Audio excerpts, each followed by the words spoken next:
Tu as inculcarás a teus filhos, e delas falarás assentado em tua casa, andando pelo caminho, e ao deitar-te, e ao levantar-te. Também as atarás como sinal na tua mão, e te serão por frontal entre os olhos. E as escreverá nos umbrais de tua casa e nas tuas portas. Assim diz a palavra do Senhor. Oremos mais uma vez. Pai, tua palavra foi lida e agora será explicada para o teu povo. Rogamos a tua graça, a tua misericórdia, para que possamos ter um entendimento adequado, Pai, no ouvir e no proferir a tua palavra. Conduza-nos, que o teu Espírito nos ensine, assim te pedimos em nome de Cristo. Amém. Meus irmãos, nós estamos com a pergunta hoje 156 do nosso Catecismo Maior de Westminster, razão pela qual nós lemos o texto de Deuteronômio. E a pergunta do Catecismo pergunta o seguinte: a palavra de Deus deve ser lida por todos? E o Catecismo responde: embora não seja permitido a todos lerem a palavra publicamente à congregação, contudo, os homens de todas as condições têm obrigação de lê-la e, em particular, para si mesmos e com as suas famílias. E para esse fim, as Santas Escrituras devem ser traduzidas das línguas originais para as línguas faladas atualmente.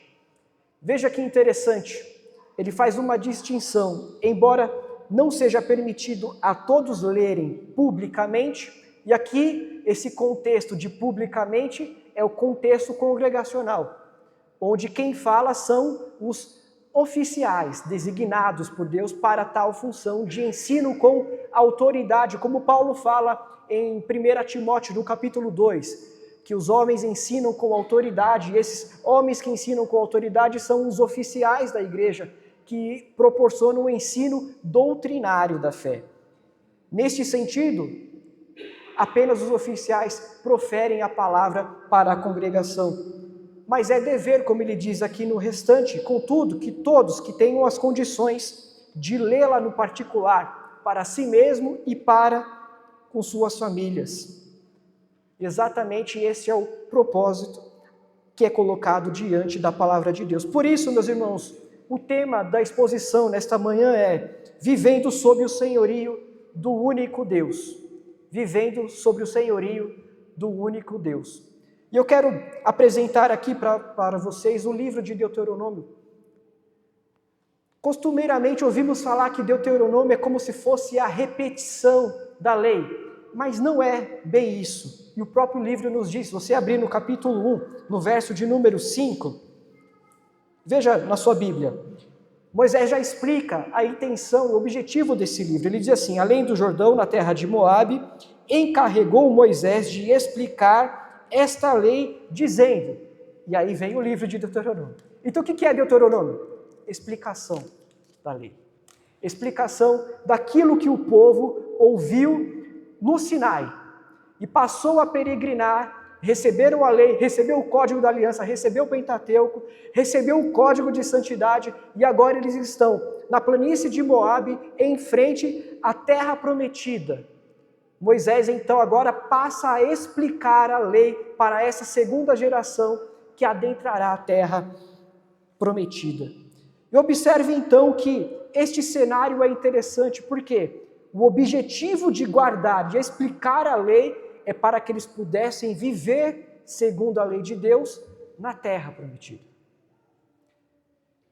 Esse texto particularmente, o qual nós lemos, Deuteronômio capítulo 4, capítulo 6, o verso 4, ele começa com uma confissão de fé, uma afirmação doutrinária importante, aquilo que é chamada de Shema Israel.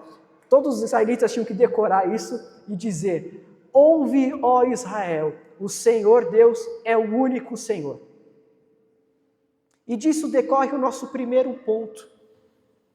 O Deus único e verdadeiro, ele deve ser reconhecido.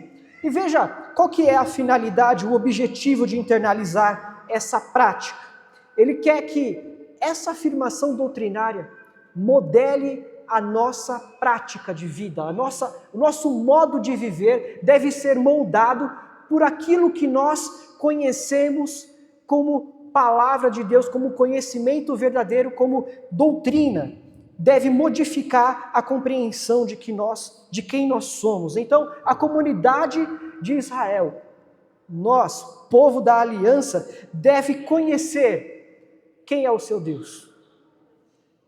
E essa realidade de quem Deus é, deve modificar a maneira como eu devo viver.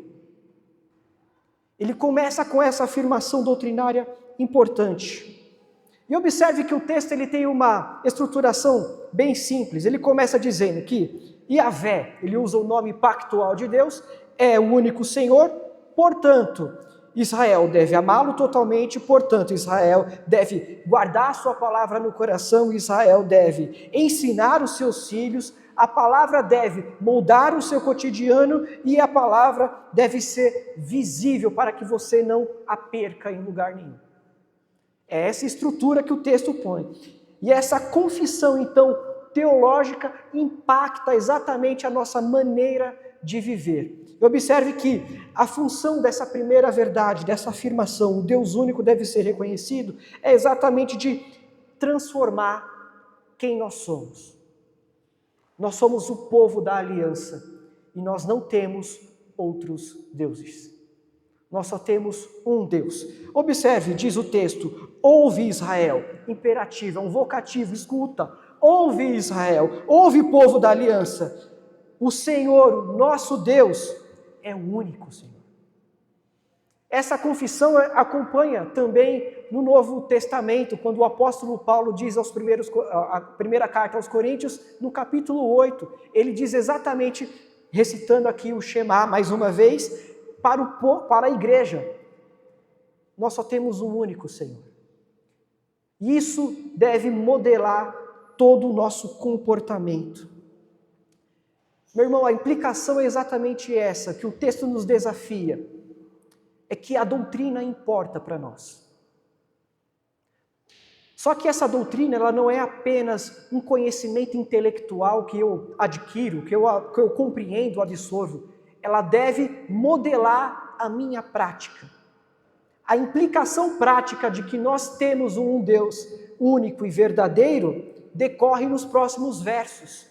Mas é importante você compreender que o papel da doutrina na tua vida, a doutrina correta me ajuda a dar respostas adequadas aos dilemas da realidade.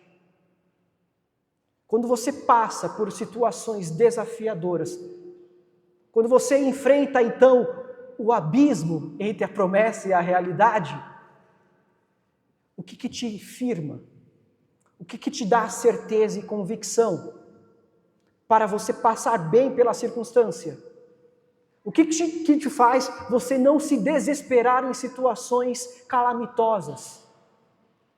É a afirmação doutrinária de que Deus é um e verdadeiro.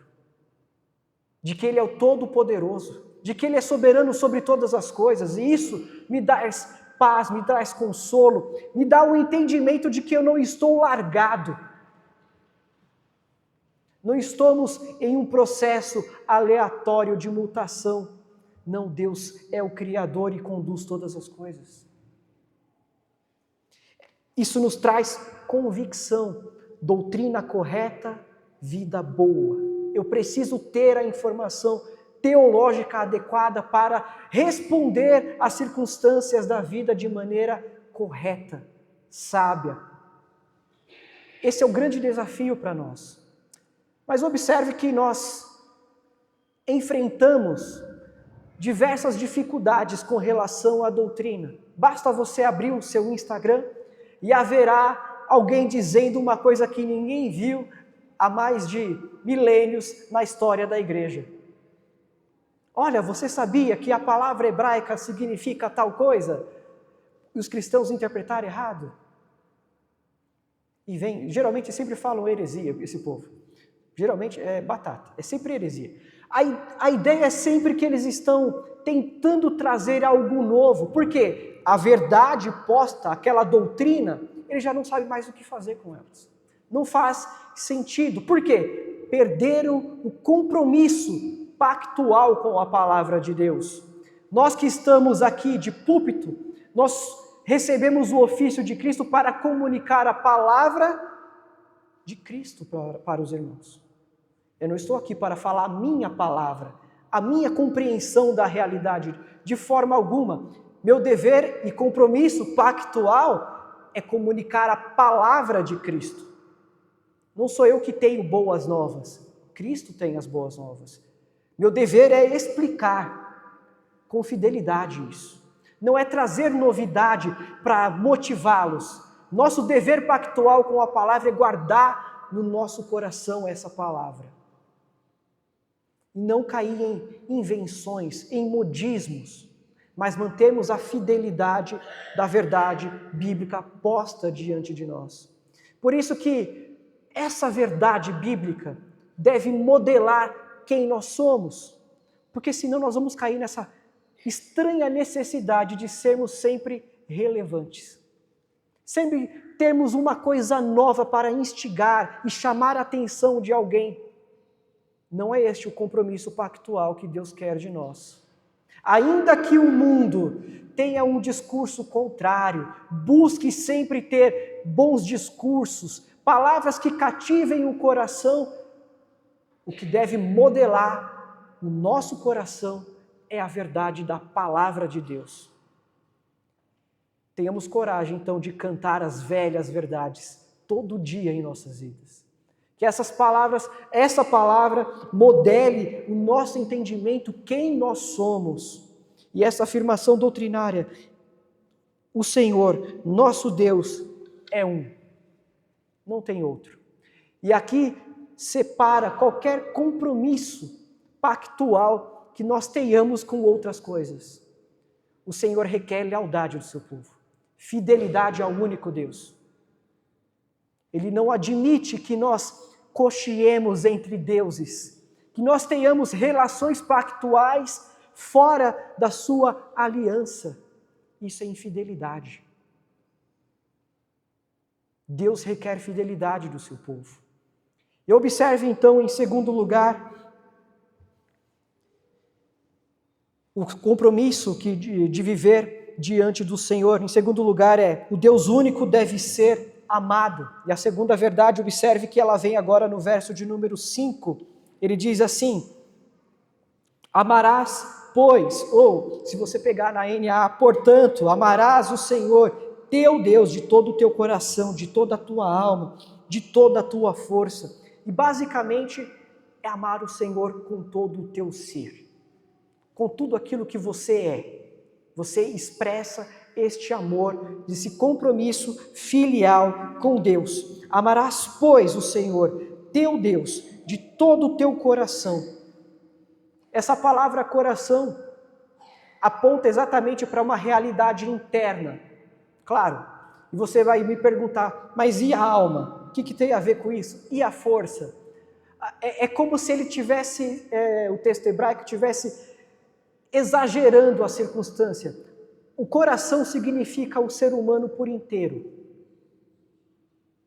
Na Escritura, a palavra coração traduz que o ser humano, ele é coração. Tudo aquilo que o homem é coração. E aquilo que expressa ele com o coração é exatamente porque, se o nosso coração ele é cativado por determinadas verdades, nós agiremos desta forma. Por isso que nós vemos com frequência na Escritura aquele dever: guarde o quê? O teu coração. Porque dele procede toda a sorte de injustiça ou de bem. Se você guardá-lo corretamente, você reproduzirá coisas boas. Se você não guardá-lo, você produzirá o pecado. O coração é quem somos. Nós somos essas criaturas de completude que se envolve com emoção, tem a parte nossa psicológica, tem a parte física, emocional, tudo aquilo é o coração. O ser humano é coração. E aí ele vem, a segunda palavra dizendo: guarde também de toda a tua alma. E aqui essa palavra alma, também pode ser espírito, também pode ser pessoa. tem a ver mais com o seu caráter, com quem você é. Com quem você é, a maneira como você reverbera, digamos assim, a sua conduta com o próximo deve refletir o caráter de Deus. Esse impacto de que o Senhor é o teu Deus, você deve responder com amor e isso deve modelar o teu caráter. E aqui ele vem concluindo com toda a tua força. E aqui força é o seu modo de vida. Aquilo que você empenha em fazer. Você despende força em atitudes. Isso deve manifestar o quê? Amor a Deus. Esse amor pactual, esse compromisso pactual com o nosso Deus. E em terceiro lugar, meus irmãos, o Deus único deve ser proclamado. E observe que agora aqui dos versos de número 7, ou versos 6 a 7, ele diz assim, perdão, ainda no verso de número, verso 5, né? Ele diz aqui, amarás, pois, o Senhor teu Deus de todo o teu coração, e verso 6, estas palavras que hoje te ordeno estarão no teu coração. Observe que há um lugar adequado para a palavra estar. E ela diz aqui que é estar no coração. Os mandamentos do Senhor, aquilo que ele está se referindo, é todo um compromisso pactual que ele vem dizendo desde o início do livro, a história de Israel, a lei que o Senhor deu, os propósitos de Deus, tudo aquilo deve estar guardado no coração. E como ele começa esse capítulo 1, estes, pois, são os mandamentos, os estatutos e os juízos que Deus mandou o Senhor teu Deus ensinassem e cumprissem na terra que havereis de possuir. Esse todo compromisso, essa toda realidade que é colocada diante de nós, que deve estar no nosso coração.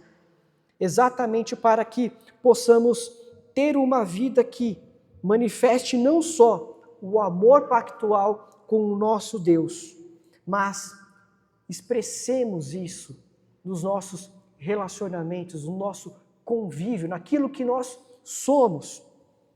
É esse entendimento. Então estarão essas palavras que te ordeno hoje no teu coração. E a expressão aqui é algo contínuo. Não é uma coisa que eu escuto agora, deixo de canto e acesso ela em outro momento. Não, ela deve fazer parte do meu cotidiano. Deve estar presente a mim. Então nós manifestamos este amor, esse compromisso pactual com Deus, quando guardamos essas palavras, temos ela aonde? No nosso coração. E em terceiro lugar, nós vemos agora que o Deus único deve ser também proclamado. Observe o verso 7. Tu as inculcarás a teus filhos, e delas falarás, sentado em tua casa, andando pelo caminho, ao deitar-te, ao levantar-te. Ele expressa também que essa palavra não deve só apenas estar no meu coração, mas antes deve ser também anunciada. E é interessante que o anúncio não começa fora de casa, começa dentro de casa. Bem-aventuradas são as famílias que semeiam a palavra dentro de casa. Nós temos o grande privilégio de ter a palavra traduzida na nossa língua, completa, temos plena liberdade de fazer uso dela dentro das nossas casas, mas quantos de nós têm o hábito de semeá-la dentro de casa? E aqui ele começa exatamente dizendo que você deve inculcá-las aos teus filhos e falarás dela na tua casa, andando pelo teu caminho, ao deitar-te e ao levantar-te. A progressão do texto é interessante. Você deve inculcá-la nos teus filhos, exatamente porque eles são a próxima geração da comunidade pactual. Eles vão continuar E essa continuidade depende do ensino que você inculcá-lo. E ele não chama você apenas a inculcar a palavra, mas também mostrar como vive essa palavra. Então você vai mostrar, você vai falar dessa palavra para eles, no teu habitar, no teu andar, no teu deitar e no teu levantar.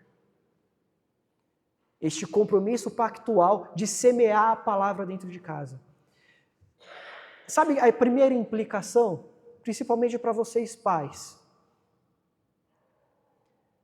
A educação teológica do filho de vocês não depende da igreja.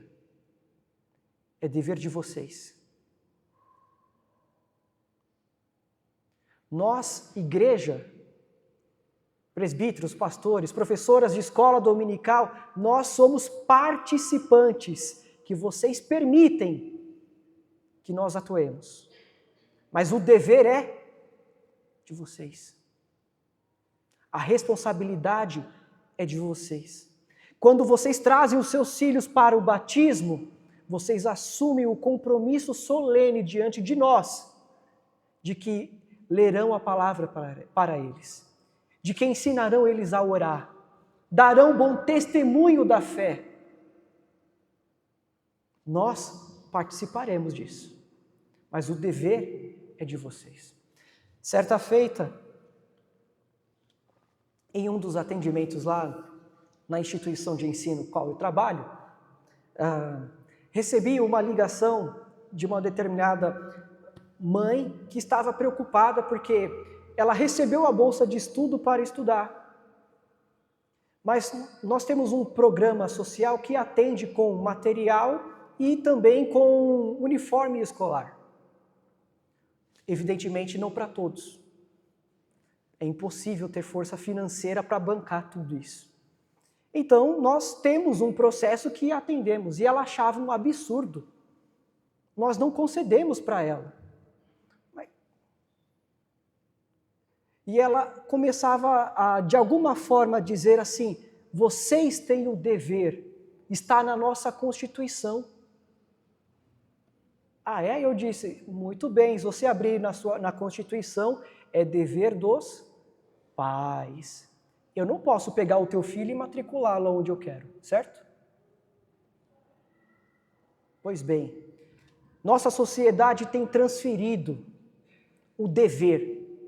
Vocês que são professores escolares sabem como é isso. Pais vêm cobrá-los. Se vocês tentam educar alguma postura dos filhos deles, eles questionam. Como assim? Com que direito? Com que autoridade? Ué, você não está fazendo o serviço em casa, alguém tem que fazer.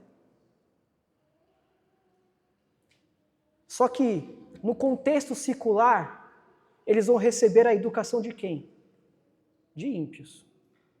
Eles vão receber a cosmovisão de ímpios. Eles vão receber o ensino doutrinário, compromisso de fidelidade ímpios, pagãos. Eles vão se tornar bons pagãos, isso sim, certamente, mas não cristãos.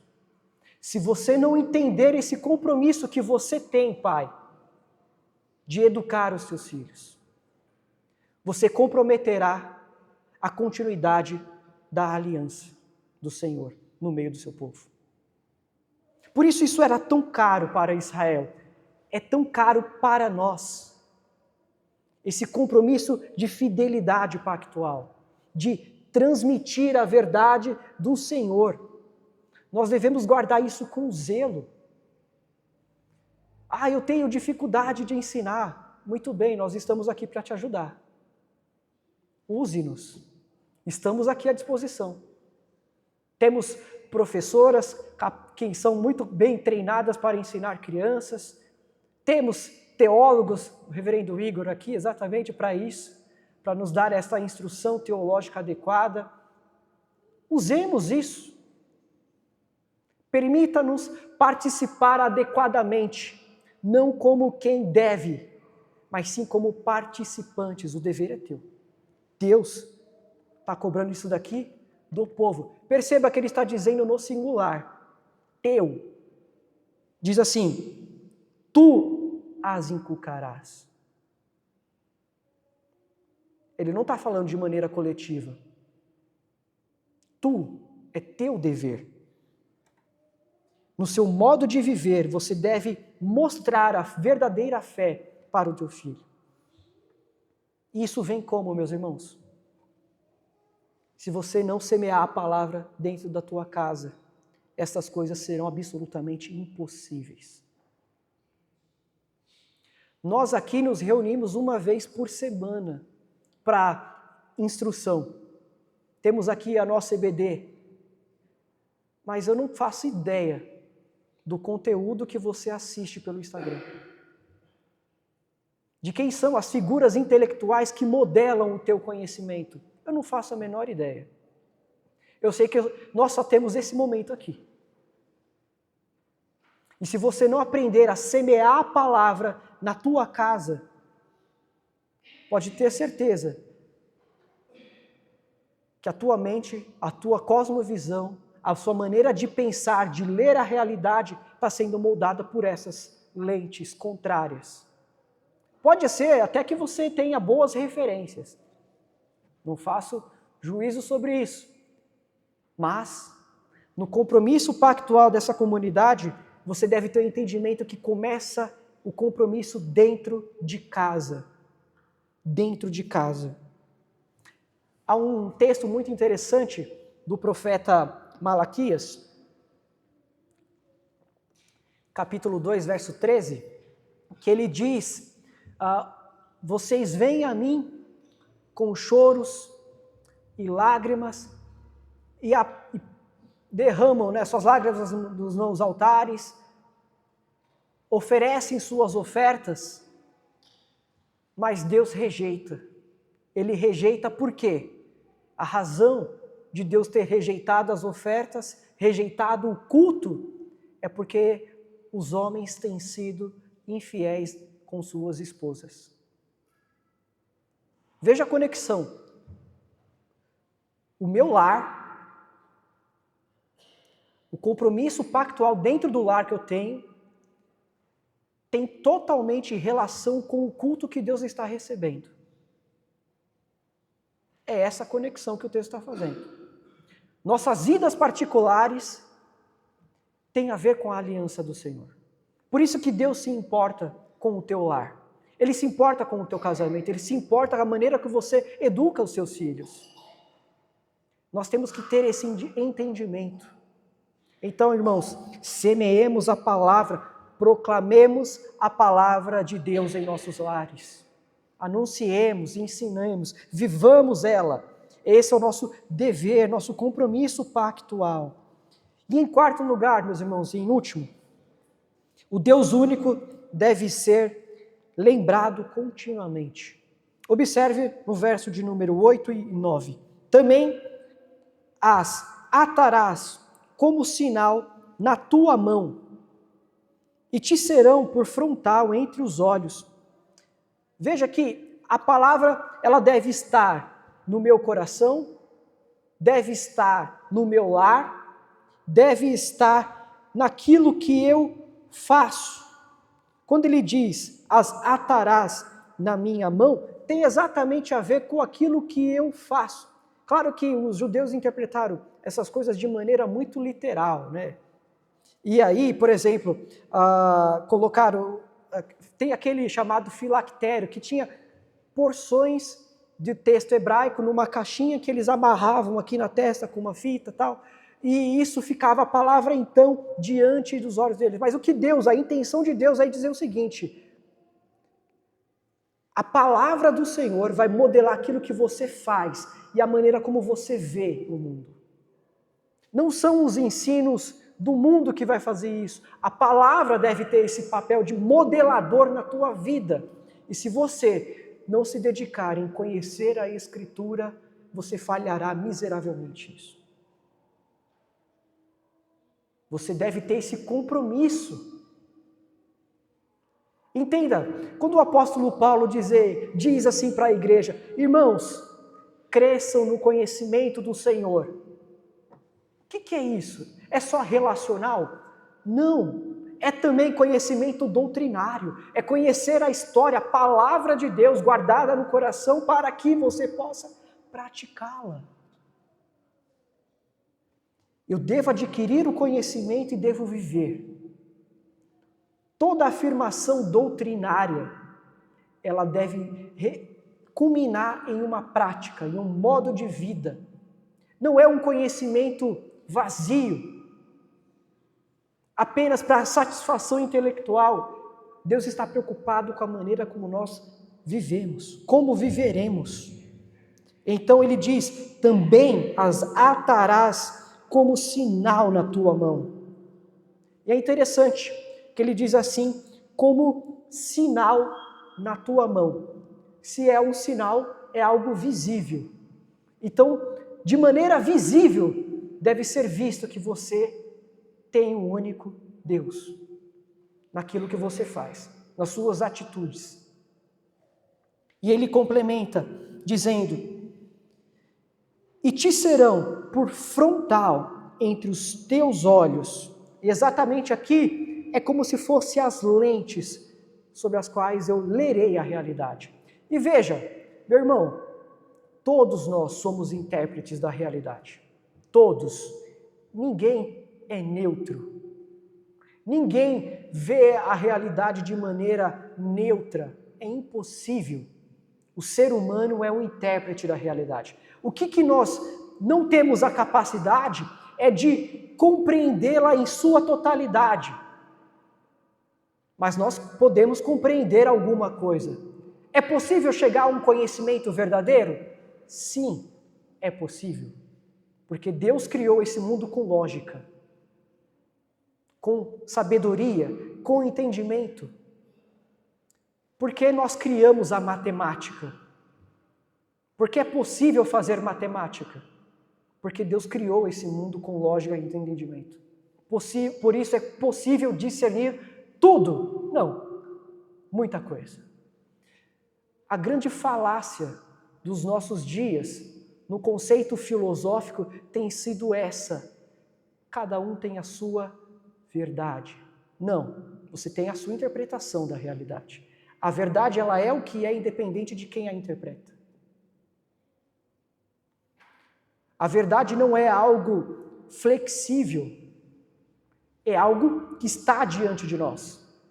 Como está diante de mim, eu sou chamado a interpretá-la. A pergunta que você deve fazer, qual lente eu estou usando para interpretar essa realidade? Se você tem um compromisso pactual com Deus, e você declara que Ele é o teu único Senhor, adivinha qual deve ser a sua lente? A palavra. No seu labor científico, qual deve ser a sua lente? A palavra. No seu trabalho, qual deve ser a sua lente para a conduta ética, para a conduta adequada? A palavra. Não são a ordem moral da sociedade. De forma alguma, meus irmãos. Nós temos um único Senhor. Nós devemos fidelidade a Ele, a Sua palavra. Esse é o entendimento adequado. Então, tudo aquilo que nós fazemos e as lentes sobre as quais nós usamos para interpretar este mundo, deve ser a palavra de Deus. E ainda ele diz, verso 9, e as escreverás nos umbrais de tua casa e nas tuas portas. Ele diz nos umbrais é exatamente aonde, eu vou dizer assim de uma maneira mais fácil, onde a gente coloca a porta. Mas a ideia é que eu visualizo isso e eu não esqueço esse compromisso pactual com Deus. Então, quando eu sair da minha casa, eu lembro, opa, eu tenho uma relação de aliança com meu Deus. Eu vejo aquilo. Esse é o objetivo de você escrever, é de você não esquecer. Coisa que nós estamos perdendo, né? Misericórdia. Quando eu pego para escrever, misericórdia. A gente só vive digitando. Mas esse compromisso genuíno, o texto reforça, é de mantermos isso na nossa mente. Você é povo da aliança. Não se esqueça, isso deve modelar a tua conduta, a maneira de ver, isso deve modelar a maneira como eu ensino, como eu transmito o Evangelho, como eu amo. É isso que se apresenta diante de nós, a palavra de Deus, meus irmãos. Em suma, nós estamos falando que, vivendo sob o senhorio do único Deus, temos essas implicações, de que nós devemos amá-lo totalmente, de que a palavra dele deve estar nos nossos corações, de que nós devemos ensiná-la aos nossos filhos, essa palavra deve ser proclamada, e de que essa palavra deve modelar o nosso cotidiano, e ela é visível, deve ser lembrada por nós e não esquecida de maneira alguma. É esse compromisso pactual que Deus nos chama. Respondendo então à pergunta do nosso catecismo, a palavra deve ser lida por todos? Sim. Então leiam, proclamem, guardem no coração, vivam e não esqueçam dela. Esse texto chamado de Shema para Israel era uma confissão de fé que eles tinham que memorizar desde pequenininho. Voltemos a essa prática de memorizar as Escrituras. Diz o salmista, guardei a tua palavra no meu coração para não pecar. Eu não sei porque a gente acha que decorar não é o método de ensino bom. Decorar faz parte. Principalmente para crianças. E certa feita eu estava falando com a minha avó, aquela questão de discussão que menino veste azul e menina veste rosa. Eu falo, olha avó, não sei se você reparou, talvez eu tenha sido a última geração que foi criado com essa distinção. Tanto é que eu não visto rosa. Não me dei nada rosa, irmãos, sério. Eu vou doar de presente. Mas observe que a geração pós a mim, ela tem crescido e perdido a compreensão de diferença entre homem e mulher. Para eles, absolutamente não há. Então, tanto faz se um menino gostar de um menino e de uma menina. É tranquilo para eles, para os adolescentes. Por quê? Perdeu lá na infância o período que tinha que marcar a distinção. E quando você passa pelo processo pedagógico, você precisa ter verdades claras, objetivas, que com o tempo elas vão se refinando. Claro, meus irmãos, vestir rosa não tem menor problema, não fere a tua masculinidade, nós sabemos disso. Mas para uma criança isso faz total diferença, porque ela ainda está aprendendo a discernir a realidade. E se nós não entendemos que nós precisamos dar essas verdades simples, fragmentadas e dizer, decorem, memorizem, elas se perderão. E é o que nós estamos vendo na sociedade. Voltem a memorizar as Escrituras. Voltem a memorizar as verdades bíblicas. Porque com a maturidade da fé, nós aprenderemos a aplicar essa verdade no nosso cotidiano. O ser humano não criou outra maneira de aprender, ele aprende ainda do mesmo jeito. Digamos que ainda não evoluímos para outra maneira de aprender. Precisamos desses reforços repetitivos diariamente. Por isso que o salmista guarda no teu coração. E a palavra aqui, esse texto diz, guardem no coração. Porque se não fizermos esse exercício, nós a perderemos, esqueceremos, não proclamaremos e não a viveremos. É isso que a palavra nos chama nesta manhã. Vamos orar. Reverendo Igor, nos conduz em oração e em pétrea bênção.